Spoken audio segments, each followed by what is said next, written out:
சாத்தான்குளம் தந்தை மகன் கொலை வழக்கில் 3 மாதங்களுக்குள் விசாரணையை முடிக்க மதுரை மாவட்ட முதலாவது கூடுதல் நீதிமன்றத்திற்கு உயர்நீதிமன்ற மதுரை அமர்வு உத்தரவிட்டுள்ளது.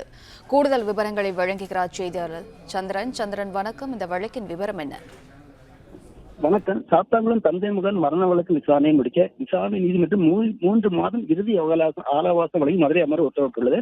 சாத்தான்குளம் தந்தை ஜெயராஜ் மகன் பெனிபிக்ஸ் சாத்தான்குளத்தில் செல்வன் கடை நடத்தி வந்தனர். கொரோனா ஊரடங்கின் போது ஊரடங்கு கட்டுப்பாட்டு நேரம் தாண்டி கடை திறந்து வைத்திருந்ததாகவும் தந்தை மகனை போலீசார் விசாரணைக்கு காவல் நிலையம் அழைத்து சென்று கடுமையாக தாக்கி உயிரிழந்தனர். இது தொடர்பாக சாத்தான்குளம் காவல் நிலையத்தில் அப்போதைய ஆய்வாளர் ஸ்ரீதர், சார்பு ஆய்வாளர் பாலகிருஷ்ணன் உள்ளிட்ட 9 பேரை சிபிஐ போலீசார் கைது செய்து மத்திய சிறையில் அடைத்தனர். இந்த வழக்கு மதுரை மாவட்டம் முதலாவது நீதிமன்றத்தில் விசாரிக்கப்பட்டு வருகிறது. இந்த வழக்கு விசாரணை விரைவில் முடிக்க கோரி ஜெயராஜின் மனைவி ஜெபராணி மீது மதுரை அமர்வு மனு தாக்கல்.